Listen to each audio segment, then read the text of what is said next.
Good evening. As we said, a decision had been expected today from a federal judge on the National Labor Relations Board request for an injunction against Major League Baseball. But now Judge Henry Worker says he won't make his decision until sometime later in the week. The injunction, if granted, would block a showdown on the free agent compensation issue for 1 year and very likely would wipe out the threat of a strike by the players. The baseball draft of summer free agents was held today in New York, and the Seattle Mariners choosing first took Mike Moore. He's a right-handed pitcher from Oral Roberts and has a 28-11 record for 3 seasons there. No South Carolina player was selected in that first round of the draft. The Florence Blue Jays are in Shelby, the last stop on a 3-city road trip that began last Tuesday. The Blue Jays and Mets will play 2 this evening, then a single game tomorrow to end that trip. Florence could manage just 1 win in 3 games with Greensboro over the weekend and is now 24-31. That is good for 4th place in the Southern Division. The South Carolina Gamecock baseball team completed a fine season Saturday night in Omaha, Nebraska, losing to Arizona State 10-7 in the College World Series. Carolina made it to the Final 4 in that tournament. The Sun Devils moved on from that game and pounded the Texas Longhorns yesterday. That final score was 12-3, and the Sun Devils advanced to the finals against Oklahoma State. That game is on tap for tonight out in Omaha. Another World Series in the college ranks could end tonight in Lubbock, Texas. It's the NAIA event, and the Winthrop Eagles, in only their 2nd year of baseball competition, will be meeting the defending champion Grand Canyon in that game. The Eagles beat Southeast Oklahoma State yesterday 11-10 and are guaranteed a finish of no worse than 2nd in the entire nation. Benny Parsons won the NASCAR 400 stock car race in College Station, Texas yesterday, and with that victory, he moved back into the top 10 in the point standings. Bobby Allison, who was 3rd yesterday, continues to lead. His margin over 2nd place Ricky Rudd now is 272 points. Darrell Waltrip is 3rd, Harry Gant 4th, and Dale Earnhardt, 2nd to Parsons yesterday, is still 5th. Jody Ridley heads up the second 5. He's followed by Terry Labonte, Richard Petty, then Parsons, and Buddy Arrington.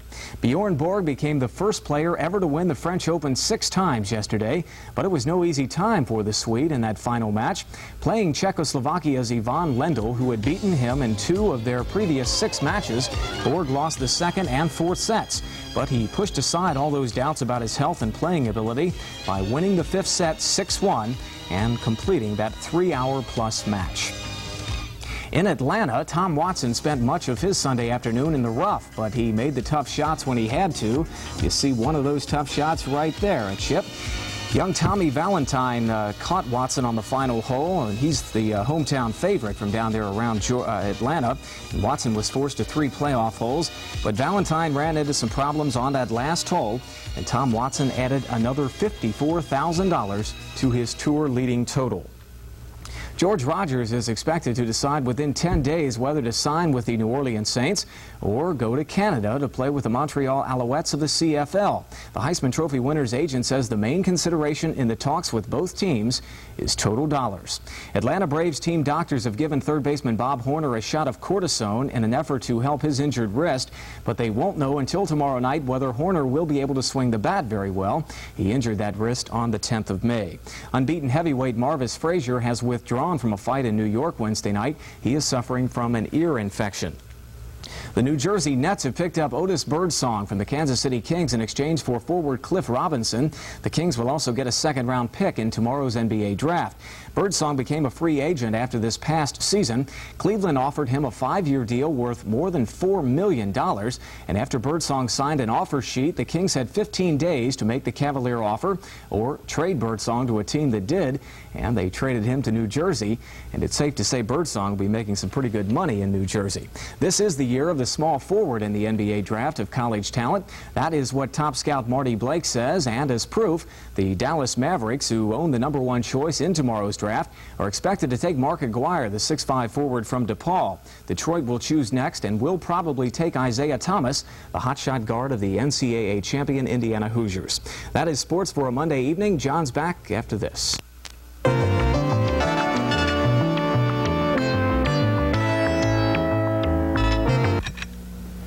Last year, America spent a fortune on a product that's totally invisible. over $62 billion. The pity is a lot of that money is wasted because when you can't see something, you can't tell how much you're using. Out of sight, out of mind, until it's time to pay the bill. Then it hits you. It just doesn't make sense to waste something as expensive as electricity. Don't waste it just because you can't see it. What would it be like to be the Mother of the Year? Find out on our next PD People. Carolyn Gibbons-Coker, a lady from right here in Florence, and the country's 1981 Mother of the Year, will be here to tell us all about it. Ask her questions by calling this number. PD People, weekday mornings at 9 o'clock, live on Channel 15. Join me. Get to know us for Good Times, MASH, and the Newlywed Game. Weeknight comedy starting at 6:30 on PD 15. The finale of the Spoleto Festival in Charleston, moved today because of yesterday's rains, is being moved once again, only this time it's being moved indoors. There's a threat of more rain tonight, as well as some thunderstorms tossed in there for good measure. About 6,000 tickets have already been sold for the concert finale, and because the seating is limited, officials of the festival have decided to have two shows, one at 7:30 and another at 10 tonight. It'll be a first-come, first-served basis, so if you can't get in on the first show, you've got the later show to look forward to. Penny? Well, as you just said, they're expecting showers in Charleston. We have a 20% chance of showers here tonight, 30% chance tomorrow.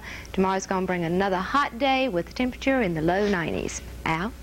Florence Blue Jays are in Shelby tonight. They will play a doubleheader beginning at 6:30, a single game tomorrow evening if the rain doesn't come, and then the Blue Jays will be back home finally on Wednesday night for a series with Greensboro. John? And that's going to do it for the early Monday edition of PD 15 News. Stay tuned now for ABC's World News Tonight, and we will be back tonight right after the ball game. For now, good night.